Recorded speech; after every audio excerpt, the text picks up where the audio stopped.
They don't want us to go low carb. They want us to cut off our limbs.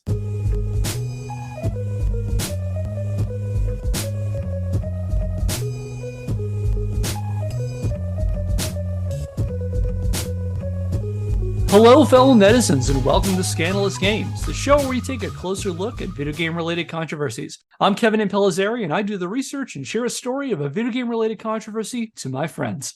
Hi, I'm Phil, and you might as well consider me a video game newbie.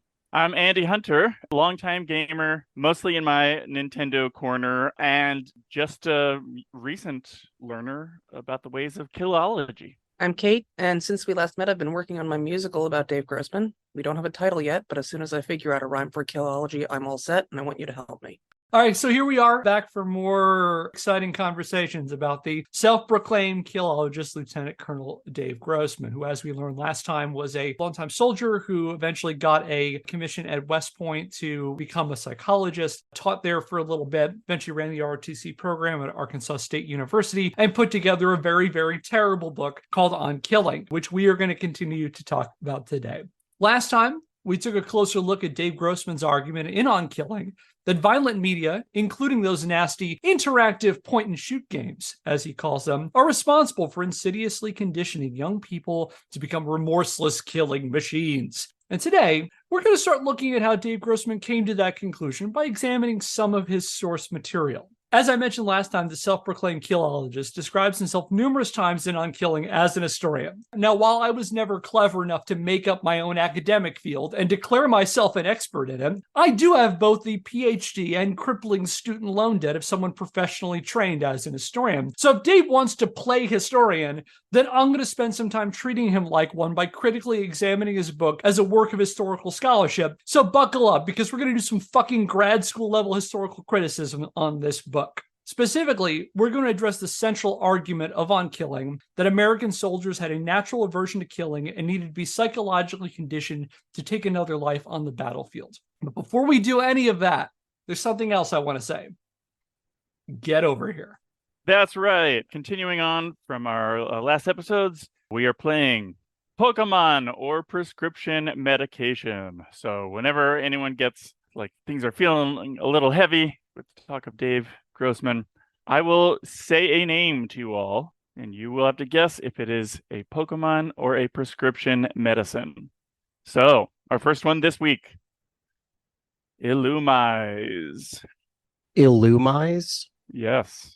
I'm going to say pharmaceutical. Something for your eyes.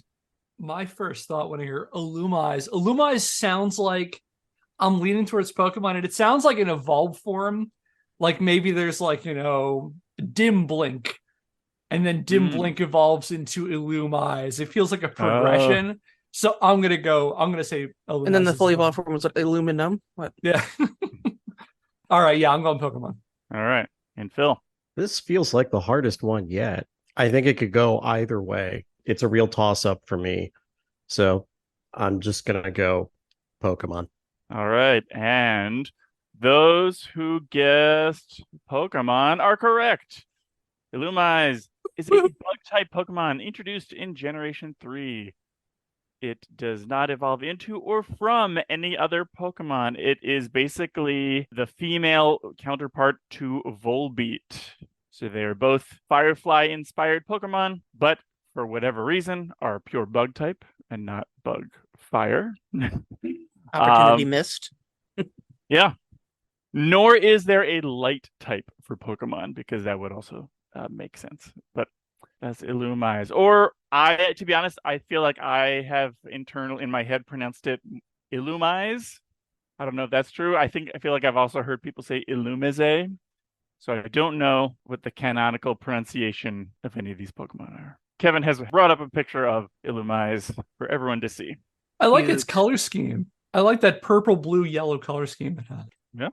All right, thanks, Andy. These are always lots and lots of fun. So yeah, like I said before, Grossman, the whole hinge of his argument is that for a long time, soldiers just wouldn't shoot people. They wouldn't, not even killing, soldiers just would not fire their guns. And that by Vietnam, the U.S. Army found a way to get soldiers to basically fire reflexively on command. and basically condition them to remove the impulses that someone would have to killing someone. So Grossman does try to frame this historically. Like I said, he claims numerous times to be an historian. He's absolutely not an historian, by the way, but we'll explain about that in this episode. So we're going to talk a bit about how he tries to frame this historically and how he tries to justify this historically. One thing this makes me think of, which I don't think I remember us talking about last time. Well, first of all, I do think the average healthy person does have a reflexive desire to not kill and harm other people. But if he thinks that like pulling a trigger on a gun to kill someone, 30 or more feet away is too hard for people, I wonder how he explains all of those wars that happened way before guns were invented. Like, ancient Rome took over a bunch of Europe well before we had guns, and stabbing someone with a sword or a spear to me is a much more visceral experience to have to overcome than pulling a trigger. Well, but you throw the sword from 30 feet away. That's you pick that's up how the you do sword it. and you throw it. That's I want the ancient Roman version of Dave Grossman's Dave Grossmanicus or something, who's complaining that, during all of the Punic Wars, 85% of the Roman centurions just refuse to swing their gladius.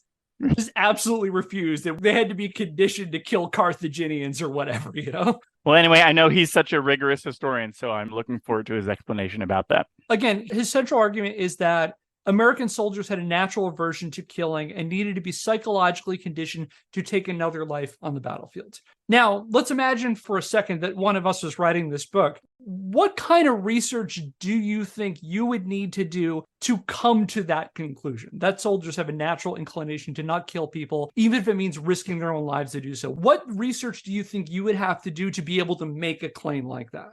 I would probably interview psychologists. I would interview people who run military boot camps and academies. Those are my first two thoughts. Yeah, I would probably do that. I would also, if any veterans were willing to speak with me, I would speak with them. And psychological support services for veterans, I would go there. You could run an experiment where you take a cohort of people who have never played video games before and then expose them to the most quote unquote violent video games you can, and see if anytime over the next 12 to 18 months they commit an atrocity. You remind me, Phil, of a quotation I came across when we did our episode on violent video game research, where one of the people who does that kind of research into do video games cause people to commit murders, and basically said, we can't just give people knives and guns and see what they do with them. But I love where all of your heads are at. You're thinking about this like a psychologist, like a social scientist would. Talk to people who are involved in the training process. Are they addressing this as a big problem? We'll get to how Grossman gets to that. But the first part I'm going to start is from a historical standpoint, because the heart of Grossman's entire argument is the statistic that up to 85% of American infantry during the Second World War outright refused to fire their guns. That basically the American war effort to defeat fascism for, at least a couple of decades was accomplished primarily on the backs of 15% of the entire U.S. infantry. And this sets up the rest of his argument that the Army needed to psychologically manipulate troops into reflexively killing on command through things like firing at human-shaped targets and giving regular rewards for good killing performance, trick soldiers into creating positive associations with killing people. We talked about how he said during World War II that about 15 to 20% of soldiers are firing their weapons, and that by the time we got to Vietnam, which is about 20 years after that now they're firing at 90 to 95% of their firing their guns. And so that's the heart of this entire argument. Sorry, I have a quick question. Sure. I don't know if you touched on this or if we can, but I am curious. My understanding is that with all wars, and World War II was not an exception, desertion rates were fairly high. That in other words, rather than just standing there and not firing their guns, a lot of people ran off the battlefield. Do you have any comment on that? Did Dave Grossman have any comment on that? I don't know. That's a really good question. I had never thought about World War II desertion. He doesn't talk about desertion. We'll put it that way. He doesn't talk about it. I just looked up really quick, and this is a quick Google, so take this with a grain of salt. According to an article in the New York Times, which was examining a World War II history by someone named Charles Glass, who I don't know who this is, apparently during World War II, there were about 50,000 desertions in the U.S. Army. That's not very high statistically. Grossman doesn't address desertion at all. And I think statistically, it wasn't that big of an issue in World War II for the United States, at least. But again, I'm not a World War II historian. There were about 16 million Americans fighting in World War II. So 50,000 versus 16 million is not terribly high. I also had a thought just now. So if only 15% of Allied troops where U.S. troops were firing weapons? Were we lucky enough that only 15% of Axis troops were also firing their weapons? And if so, by the time we got to Vietnam, had the Viet Cong also done the same research and improvements to their training that we did to explain why Vietnam wasn't just a total rout on the part of the U.S.? Yeah, they improved their training techniques to the point that they were having a 96% firing rate. We got you one over you. But yeah, so going back, this is about roughly 85% of the American infantry are not firing their guns. And so to put that in perspective, approximately 16 million Americans fought in World War II. And of those 16 million, the U.S. ground force comprised about 4.4 million soldiers. I'm pulling these numbers from a couple sources, such as the National World War II Museum. PBS did a whole companion for the Ken Burns documentary on World War II called Life in the Infantry. I'll put this in the notes so people will see where I'm getting these numbers from. So we're saying about 16 million people across the entire armed forces, and the ground force was 4.4 million soldiers. So if we're talking about American infantry, 4.4 million is what we're talking about in terms of number. And if the percentages Grossman presents are true, that means that as many as 3.5 million soldiers who engaged in combat didn't fire a single shot during the war. So now I ask again, let's put on our historian hats here. How would you come to such a shocking conclusion? Count all the bullets. Yeah, he's like, look, I wandered all around Europe. I could find barely any bullets lying on the ground. Ergo, there must not have been many bullets fired during World War II. Look how many bullets I can buy today. They must not have used them all. And again, this is the cornerstone of Grossman's entire book. Therefore, it must be the strongest, most airtight part of On Killing. Sorry, Kevin, can you tell us how he came to that conclusion? Because that's what I'm going to do. I was kidding, and I think, Andy, you were too. How did he do that? Yeah, that's a great question. So that's what we're going to do is, again, this is the cornerstone of the whole book. The soldiers would not fire because they have a natural aversion to killing. Therefore, we needed to condition them. And then we're doing the same stuff with our, our fancy movies and video games, and Hannibal Lecter is the cannibal and all that stuff. So if this part falls apart, then the whole rest of the book falls apart. This is the linchpin of the entire book. Grossman bases the 15 to 20% World War II firing rate on the work of a single person, a U.S. Army journalist and historian named S.L.A. Marshall, who wrote a book called Men Against Fire: The Problem of Battle Command in Future War, which was published in 1947. It's from Marshall that we get the 15 to 20% firing rate, which he called the ratio of fire. So then the question is, how did Marshall come to that shocking conclusion? And to answer that, we need to learn more about Grossman's intellectual inspiration. And the story of S.L.A. Marshall and his non-firing World War II infantrymen has to be one of the most interesting research rabbit holes I've fallen into since I started this show. And it's a big reason why we're talking so much about On Killing, because to say the least, Marshall is a fascinating, complicated guy. And thanks to Dave Grossman, S.L.A. Marshall also happens to be one of the most influential people in the violent video games debate, despite the fact that he's been dead for 46 years. So with that in mind, let's learn a little bit more about S.L.A. Marshall. Samuel Lyman Marshall was born in Catskill, New York in 1900. The son of a bricklayer, he grew up in the rough and tumble western city of El Paso, Texas, a city so rough that Marshall recalled in his memoirs that when he was 15, he once visited a casino in Juarez just across the border, where he witnessed no less than Mexican General Pancho Villa shoot a waitress in the face right in front of him. When the U.S. entered World War I in 1917, Marshall enlisted in the Army, where he was a jet-setting adventurer, fighting at several major battles. He also served at Stenay, France, on the day that the war ended, and Stenay was the last French city that was taken by American troops, and he was there on the very last day of the war. So you could say that he was right there when the war ended. He also earned distinction as the youngest commissioned officer in the American Expeditionary Force, commanding a company at the age of 17. After the war, he worked as a newspaper reporter, first in El Paso and later in Detroit. It was during this time that he earned the name Slam, a pretty badass nickname created by combining all of his initials. When World War II broke out, he re-enlisted in the Army, earning a commission as a major and serving in the Army Historical Section, applying his skills as a journalist to collect first-hand accounts of soldiers during the war. While stationed in the Pacific Theater, he earned distinction with his book Island Victory, an exhaustive account of the Battle of Makin in November 1943, which he compiled from interviews with soldiers collected in the days following the battle. An island victory earned him a reputation of being uniquely able to collect various different accounts from whole companies of men and craft a comprehensive, understandable, and engaging narrative. Following the D-Day invasion in June 1944, the Army relocated him to the European theater, where he followed several companies and documented their experience up through the end of the war as the Army's chief historian. This is kind of the thing that Marshall was mostly known for, is he was really good at crafting a good story, and he was an interviewer. A lot of what he did during the war is he was interviewing people. It's from these accounts, particularly these accounts when he's in Europe, so from about June, July 1944 up until the end of the war, that Marshall composes Men Against Fire, which first appeared in 1947 as a 12-part series in the military publication Infantry Journal. According to military historian Roger Spiller, in the backdrop of atomic weapons dramatically reshaping many people's thoughts on 20th century warfare, Marshall published Men Against Fire as an argument for the continued value of drawing lessons from past wars, citing World War II, which had only ended 2 years prior, as an example. From Spiller's 1988 article on the history of Men Against Fire. We're going to go back to Spiller in a minute, too. Quote, Sorry, not to derail, but I didn't know about this book, and just to sort of put in a plug.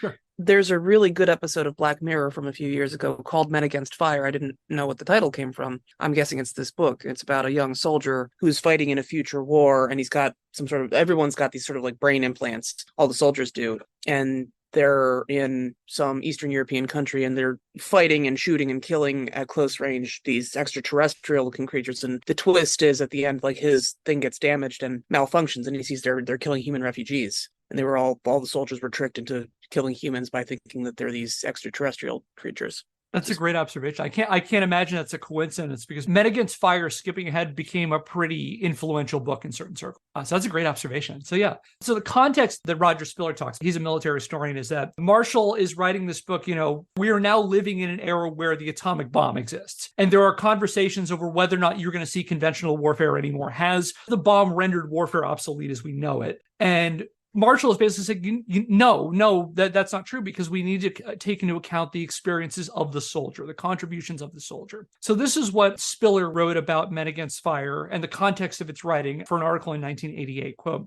"As post-war military commentators were puzzling over the implications of Bernard Brody's famous axiom on deterrence, published in The Absolute Weapon in 1946, and contemplated a world in which the existence, rather than the actual use of military force, was the mainstay of national defense, Marshall took its readers back to the war just won. To his mind, the new atomic age had changed little except to seize the official and public imagination. The fatal idea continues to spread," he wrote, "that nothing counts except the future use or non-use of this one weapon." Marshall argued that the tactical and human lessons of the past still applied in modern warfare. As his theme in Men Against Fire, therefore, Marshall chose to address the tactical fact, which is at once the simplest and most complex topic in the military art, man himself as a figure on the field of combat. Have I lost anybody yet? I know this is a lot of really nerdy military history here. I think I'm still following, but so if I'm following correctly, you have not yet gotten to the part where he supposedly asserts that 85% of soldiers weren't actually firing their weapons, right? Yeah, we're going to get to that in a minute, but I think it's important to contextualize this guy in this book. And so in his study of man as a figure of combat, Marshall argued that the war was won on the backs of a surprising few. And this answers your question, Andy. It's from this study that we get the ratio of fire figure. From Marshall, quote, "In an average experienced infantry company, in an average stern day's action, the number engaging with any and all weapons was approximately 15% of the total strength. In the most aggressive infantry companies, under the most intense local pressure, the figure rarely rose above 25% of the total strength from the opening to the close of the action," end quote. Marshall therefore concluded that the key to modern warfare, nuclear weapons or no, was to increase the overall firing rate of the American infantry, or as he put it, quote, "more and better fire," end quote. Is this like if you don't spend your budget at the end of the fiscal year, they're not going to give you more next year, so we have to use all the bullets? Hurry, or we're not going to get more bullets for the next war? I mean, why are we obsessed with this? We're using or losing our ammunition. That's leaving ammunition on the table. And human lives. Can't have that. Yeah. Oh, what a waste. His language there, to me, I understand that one way of reading it is, yeah, only 15% were firing their weapons. But to me, it's a very roundabout way of saying that people on the battlefield engaged in skirmishes, only 15% of them were firing their weapons. Like, I don't know if it's just like that was the style of writing at the time, but I'm also wondering, like, are there other factors going on? Like, oh, well, also, not everybody gets into a firefight every single day because people are traveling from one front to another, or there's also all these support personnel. Are they counted as combatants? Like, I don't know. It seems like there's a lot of room there in what he wrote that obviously we know the conclusion Dave Grossman drew from it, but I'm really interested in your perspective as another historian, Kevin. I'm glad you brought that up because I actually read a lot about this. And a lot of historians have said the same things, is that skipping ahead, we'll talk about the issues that are ultimately with this percentage as a thing. But a lot of people started really critically examining, particularly in about the 1980s, 1990s, that he's kind of boiling down the actual experience of the combat soldier into only, full-flung battle engagements. It's not accounting for the fact that, there's sometimes you're on patrol and nothing happens. There are times where it's not desirable to fire, where like you're not always in a situation where like if you see the enemy that you should be firing on them. Sometimes you're in intelligence, sometimes you're in reconnaissance, and like there are plenty of opportunities on a battlefield where combat soldiers don't need to, and in fact they shouldn't be firing their guns. Sorry, I just want to jump in. Actually, my old neighbor, he fought in World War II, and I remember he told me a whole oral history of his experiences there. And among other things, I remember one incident that he talked about that he and several folks from his infantry, like it was evening and they were just kind of chilling and they got fired on. They didn't fire back. They hid. They took shelter. None of them fired their weapons. If you'd think that there would be one time when you would start to fire, it would be when you're getting fired on. They did not. As you said, it wasn't desirable to get into a firefight with these people, also, as Andy pointed out. One of the big critiques about him is that he tends to not really focus on the nuances of combat. And I will say, in World War II, he was not a combat guy. And so, like, he's mostly getting this stuff secondhand on the one hand. And then the other part is he kind of, one of the big criticisms of Marshall in general is that he's taking a very broad approach to what combat is and kind of ignoring or even disregarding places where, you're not always going to want to fire your weapons for a number of different reasons that have nothing to do with, and again, going back to Grossman, that have nothing to do with willingness to kill somebody. Like there are reasons that people are trained in certain ways about trigger discipline and things like that. And there are reasons why you wouldn't do this. That being said, and we'll go back to those issues in a minute, the ratio of fire at the time was a huge revelation. And you got to think it's pretty shocking. 15 to 25% of people are doing all the shooting. What are the rest of these 85% of these guys doing here, So it's a huge revelation, one that had a significant impact on how historians and army officials viewed the soldiers' experience during the war for years to come. So as Frederick Smoller explained in a 1989 article on Marshall for a magazine called American Heritage, talking about the impact of this book, quote, Marshall, in the eyes of his many admirers, had shifted the history of war on its axis, turning it away from the annals of generalship toward the discovery of what men actually did and thought and felt on a battlefield. The admiration Marshall's discovery inspired is caught in the words of John Keegan, the dean of the School of Military History that is deeply indebted to the tradition that Marshall dominates. Marshall was touched by genius, Keegan wrote, a man who had brilliantly democratized the study of war, end quote. And Marshall's revelations propelled him into a military celebrity. And up until his death in 1977, he made countless speaking engagements and published dozens of books. Marshall later followed up his accounts of low firing rates with a look at Korean War infantrymen, concluding in a 1951 report that, by his estimation, the ratio of fire had improved to 55%, which he attributed to changes in the Army's training practices. And in later editions of Men Against Fire, Marshall would take credit for his role in improving the firing rates of the American soldier. So when Grossman's talking about, the soldiers' firing rates went from 15% to 95%. One of the bridges in the middle is that in Korea, they bumped it up to 55%. And so therefore, the training techniques must have been put in place then. And he cites Marshall for this. However, you know what? I got another thing to say before you. Get over here. Let's do some Pokemon. Get over here. Well, here I am. And I have gotten here. So, Pokemon or prescription medication in Civic. Or perhaps it's in Civic. It's funny. The first pronunciation made it sound like a medication. The second pronunciation made it sound like a Pokemon. Oh. I feel like this could be almost like a trick question because in Civic, that almost sounds like an insect, and we're just talking about bug types. I'm not coming down one way or the other yet, I'm thinking. I think this is a bad name for either. All right. But it's actually a great name for a child. Everyone, let me introduce my daughter, Incivic Hunter. Oh, Well, she's Incy. beautiful. Yeah, better than what Elon Musk named his kids. I'm going to say medication for this one. All right. I'm going to stick with medication. Okay. I'm going Pokemon. All right. Phil the Contrarian is dead wrong. Incivic is a brand name for Teleprevir. It is a pharmaceutical drug for the treatment of hepatitis C. And apparently Incivic itself, that brand name, is discontinued. Limited There we edition. go. Well, if it's been discontinued, it means the copyright's wide open for a Pokemon. Pokemon. Take note, Pokemon Company. All right, so this is a big revelation when this comes out. However, Marshall's ratio of fire claims weren't universally accepted, and there were at least two major groups who took umbrage with Marshall's picture of 3 million odd soldiers completely unwilling to shoot, namely Army historians and actual combat veterans. And during the 1980s, people from these groups started taking a closer look at how Marshall came to his lauded ratio of fire. One of Marshall's most vocal critics was Harold P. Bud Linebaugh, a former company commander and author of another book on the experiences of combat soldiers during World War II called The Men of Company K. An actual World War II combat veteran, unlike Marshall, who saw little to no fighting himself during the war, Linebaugh began asking around his combat veteran buddies, and everyone he asked, from frontline grunts to generals, thought Marshall's numbers were absurd. With one exasperated former sergeant declaring to Linebaugh, quote, "Did the SOB think we clubbed the Germans to death?" End quote. Again, how would you measure that either? Wear and tear on clubs?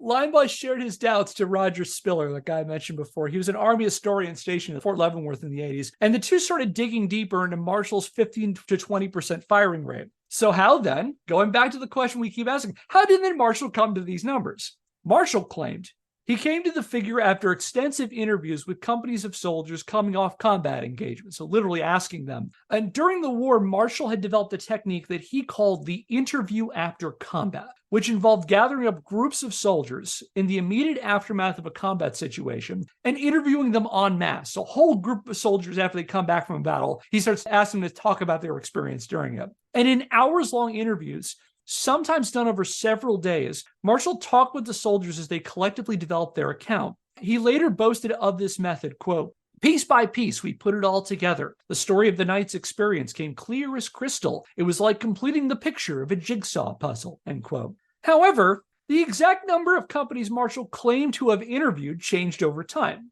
In Men Against Fire, it was about 400. By the time he was giving lectures in the 1950s, it was now 603 companies. And by the end of the 50s, he was telling people it was around 500. So the number's kind of jumping around. An Army company consisted between 100 and 250 soldiers, meaning Marshall would have interviewed anywhere between 40,000 and 150,000 soldiers while preparing this book. Assuming he started his research when he got to Europe, that also means he interviewed these thousands of soldiers over only about a 10-month period. Assuming this is true, this raises a whole bunch of logistical problems, such as when did Marshall have time to sleep? That's a lot of interviews. Spiller estimated that had he done the interviews at the rates he claimed, Marshall would have finished getting through even the smallest possible number of interviews more than a year after the war ended, which Marshall definitely did not do. He's not doing these into the end of the war. He's writing his book by then.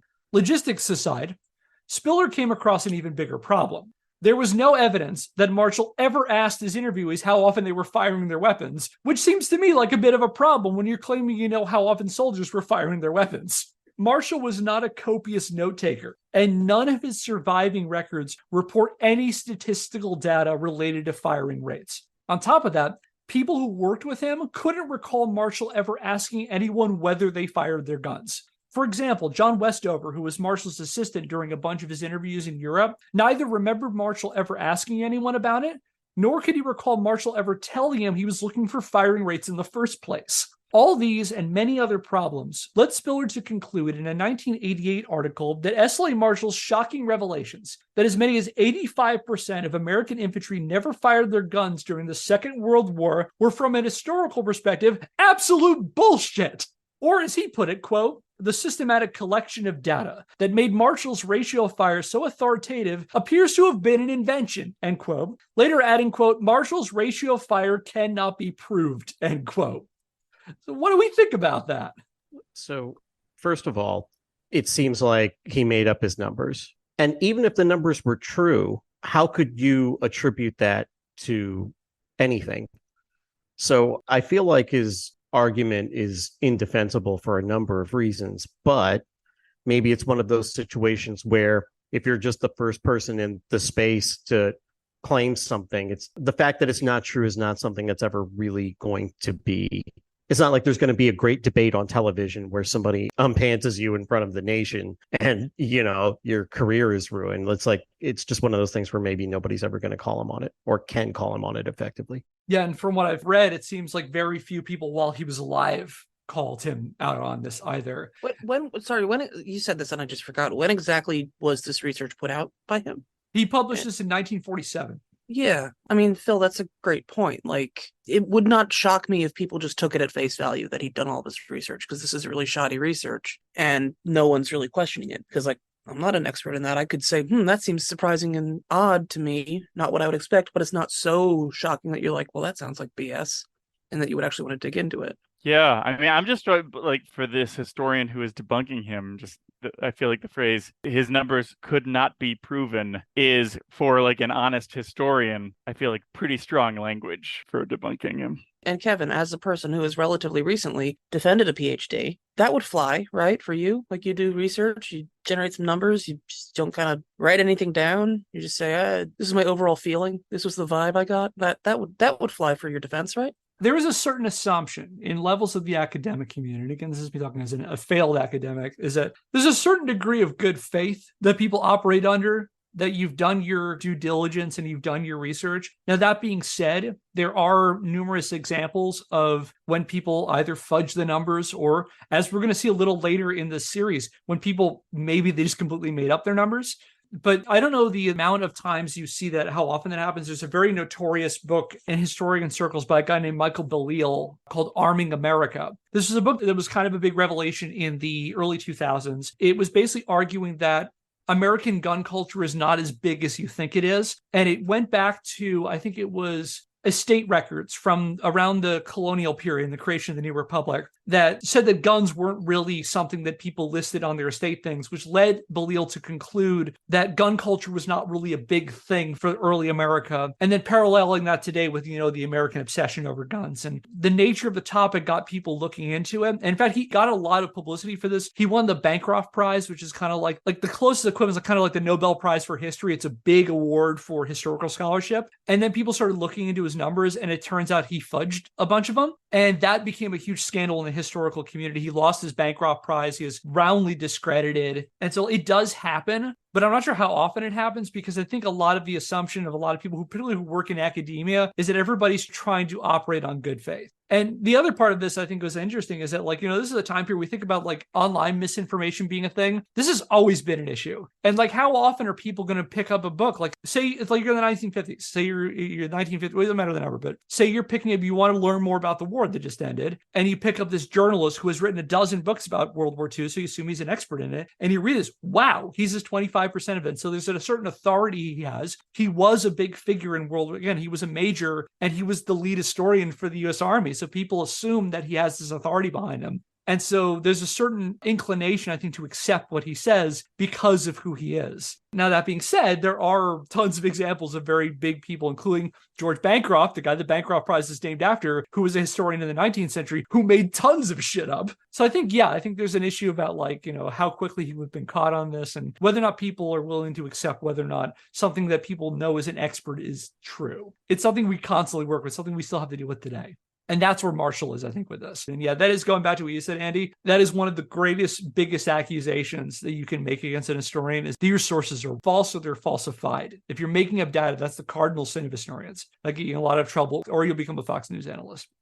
Anyway, but that wasn't the only issue with Marshall, because some additional digging into Marshall himself also revealed that he had, to put it mildly, a somewhat tenuous relationship with the truth. Take, for example, his World War I record. So you remember I said a few minutes ago, I said he was a jet-setting adventurer, jumping from battle to battle. He was the youngest company commander in the whole army in World War I. He was at the last village in France, captured on the last day of the war.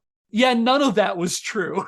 According to an expose published in the March 1989 issue of American Heritage, Marshall pretty much fabricated everything about his time in the Great War. He was never the youngest officer in the American Expeditionary Force. He never even saw combat. According to military records, he was briefly part of the 350th Engineer Regiment, a group that spent most of the war fixing roads and building delousing stations.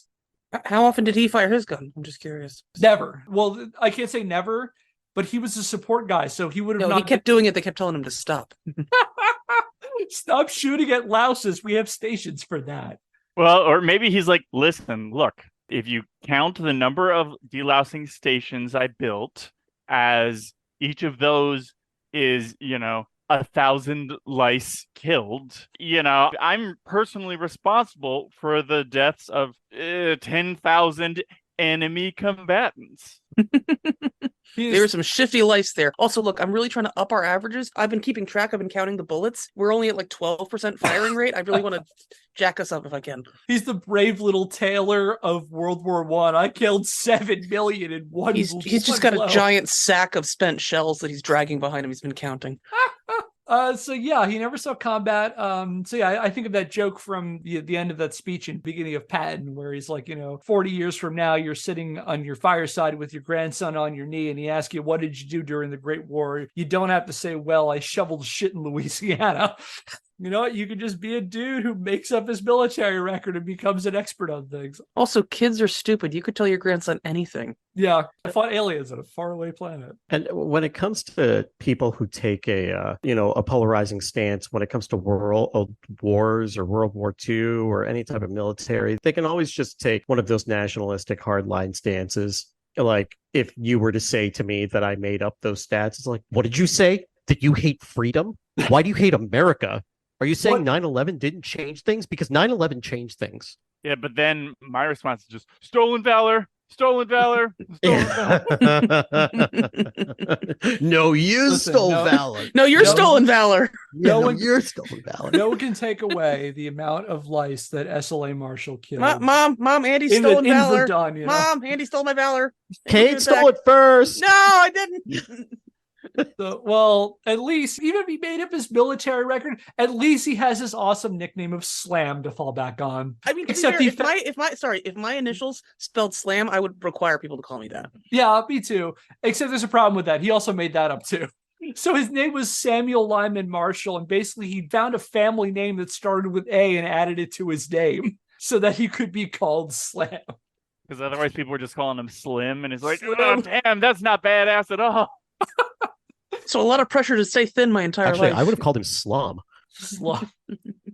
He got tired of all this. He got tired of being made fun of. He had to make his own nickname. What if I get fat? This is going to be a problem if they call me Slim. No. It's like that year when you first get into college or the summer after you're in high school. And it's like, I'm going to reinvent myself. And he pulled the Joss Whedon? He pulled the Joss Whedon? For those who don't know, Joss Whedon was born Joseph, and he was Joseph until his sophomore year of college. I think it was sophomore year, and then he just decided he was Joss. Yeah, so, and I bet you anything that story about him seeing Pancho Villa shoot a woman in the face in front probably never happened either. So he had a history of, as they would say, telling some tall tales, some whoppers, as it were. And just some people decided that they were going to base a whole bunch of future things that went very badly, considering going back to Dave Grossman, based on this dude. So what accounts for all of this? Accounts of Marshall describe him as like he's kind of an old school journalist who he loved to break the big scoop, but really didn't trouble himself with trivialities like, research standards. And it's likely he made up the 15 to 20% ratio of fire to enhance the account of warfare told from the perspective of the American soldier. Because you remember, that was the point of Men Against Fire, was to say, we can't lose sight of the importance of the regular soldier, even in a world of atomic warfare. And that it's possible he used this number that he kind of just pulled out of the air to say, this is why soldiers are so important. We are so dependent on so few, kind of thing. As Frederick Smoller wrote in that American Heritage article I referenced a minute ago, quote, Roger Spiller believes that Marshall enjoyed displaying physical courage. Marshall said one writer who worked with him toward the end of his life loved to play soldier. He loved being more damn military than anybody else alive. If anything, he overestimated the rarity of the knowledge of combat. He was too eager to be in sole possession of the secret. And had his ratio of fire theory been true, it certainly would have demonstrated that he knew more about battle than anybody else, end quote. And going back to Dave Grossman and On Killing, all of this is to say that the entire foundation on which On Killing is built, the fact that soldiers up through World War II overwhelmingly refused to fire, is based on bad research that had been soundly discredited by the time he published his book in 1995. You know what the hell? Get over here. All right. Yeah. I mean, I think actually that should inspire all of us, though, because, you know, if it takes like 50 years or something for work like this to be discredited, maybe it'll take you 50 years to figure out whether Januvia is the name of a Pokemon or a prescription medicine. Januvia. Januvia. That reminds me a bit of the character Jenova in Final Fantasy VII. So I don't know if there was any kind of Sephiroth-related crossover with Pokemon that I'm not aware of. I'm going to say prescription drug. All Because right. it sounds so much like a prescription drug, I'm going to go contrary this time, and I'm going to say Pokemon. Okay. This says legendary written all over it. I'm going to go Pokemon. All right. Januvia is an oral diabetes medicine that helps control blood sugar levels. It works by regulating the levels of insulin your body produces after eating. It's for type 2 diabetes mellitus, not for treating type 1 diabetes. Okay, so with that in mind, you might be curious how Grossman reconciles this, one would think, fatal flaw in his research that completely invalidates his argument. Easy. He dismisses it by claiming, without proof, mind you, that Marshall's figures are correct. From Grossman, quote, "There has been considerable controversy concerning the quality of Marshall's research in this area. Some modern writers are particularly vociferous in their belief that the firing rate in World War II was significantly higher than Marshall represented it to be, but we shall see that at every turn my research has uncovered information that would corroborate Marshall's basic thesis, if not his exact percentages." End quote. Spoiler alert, at no point does Grossman do this in On Killing.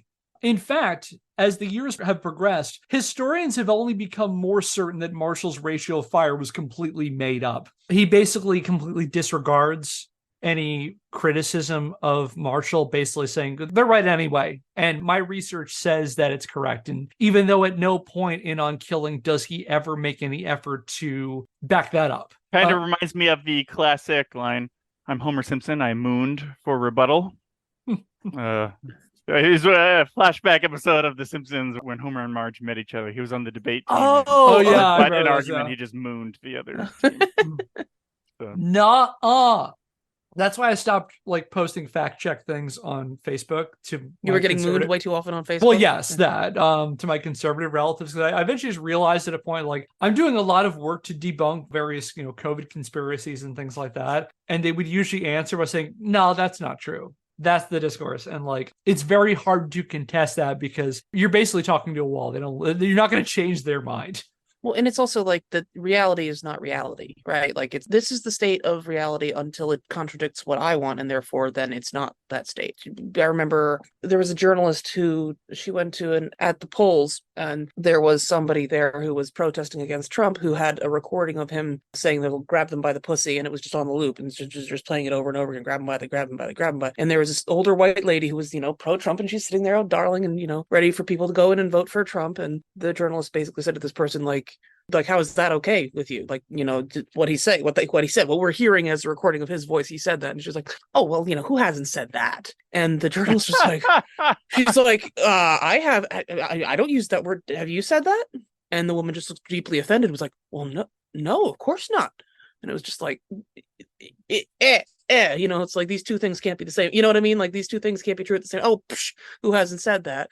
Well, you said, oh no, I'm very offended that you would ever think I would. You know what I mean? It's in the words of Adam Savage, I reject your reality and substitute my own. Mm-hmm. And that's what makes it very hard to try to debunk this kind of stuff.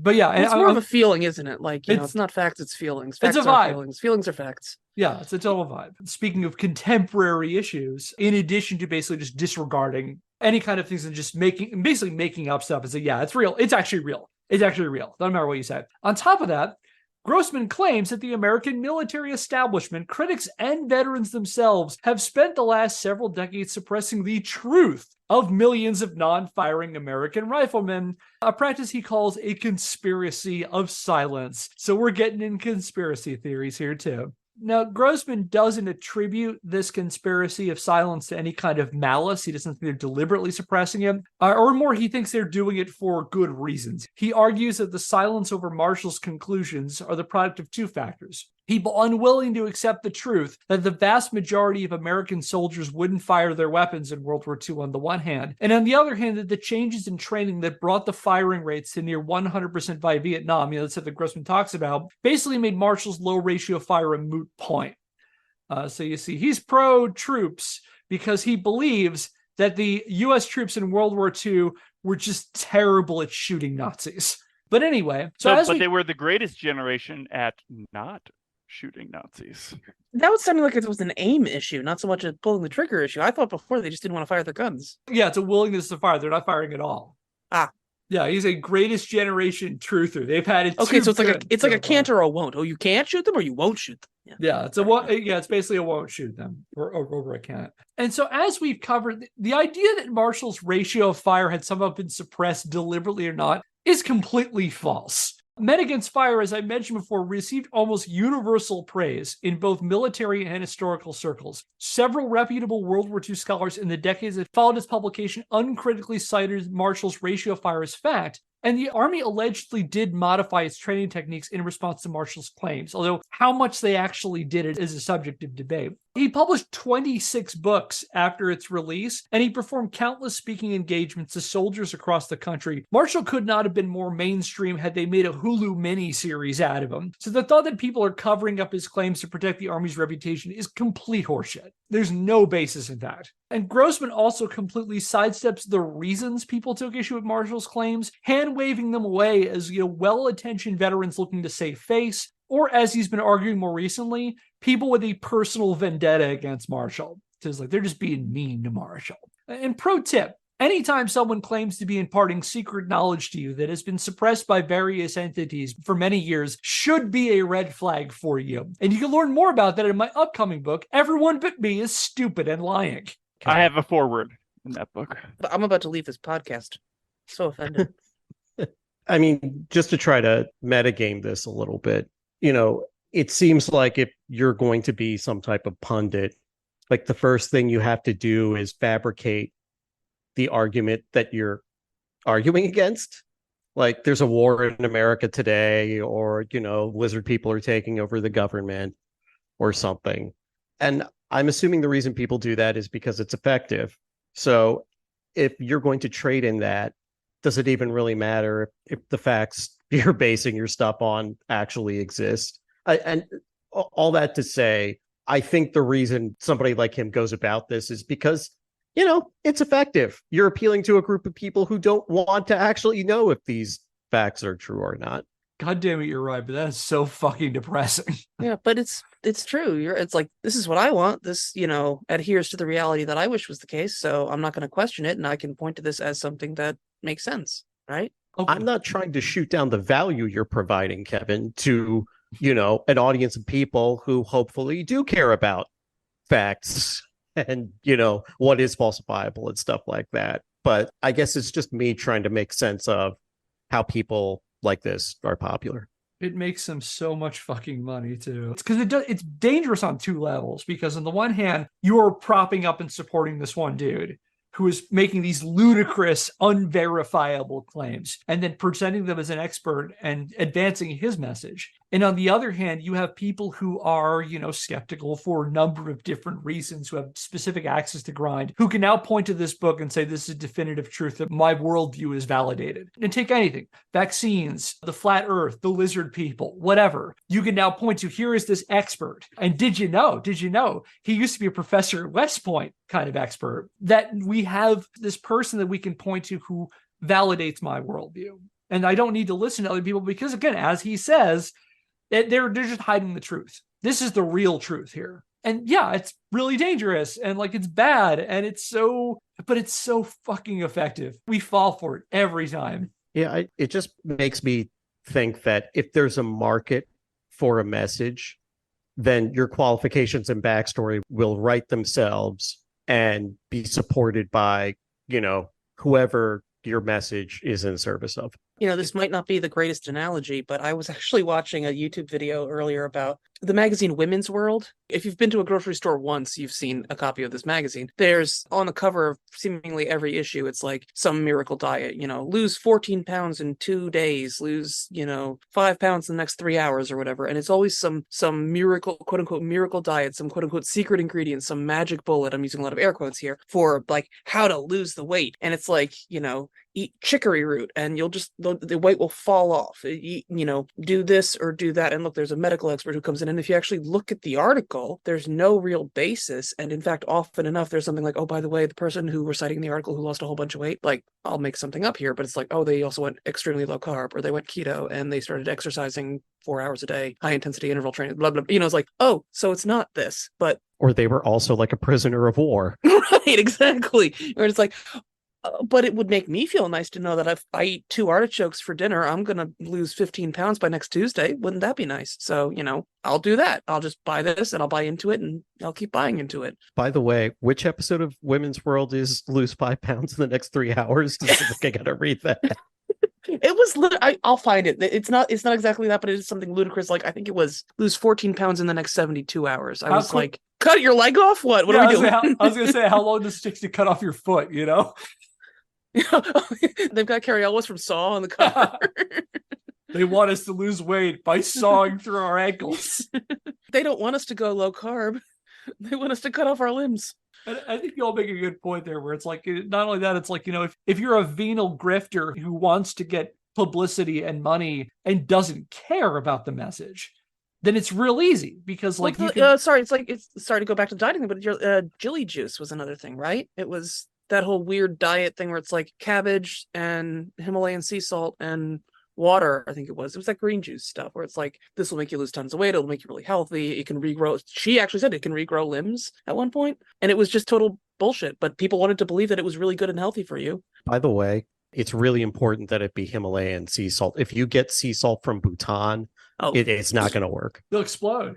Yeah, no. It's a proven fact. No one exploded, but people did. My understanding, people who follow the diet did have just oceans of diarrhea from it. That reminds me of those people were trying to push colloidal silver, which has for a long time been pushed as a immunobooster, which it's not. I'm not that kind of doctor, but it's not. And they were trying to say it was a COVID cure or COVID preventative.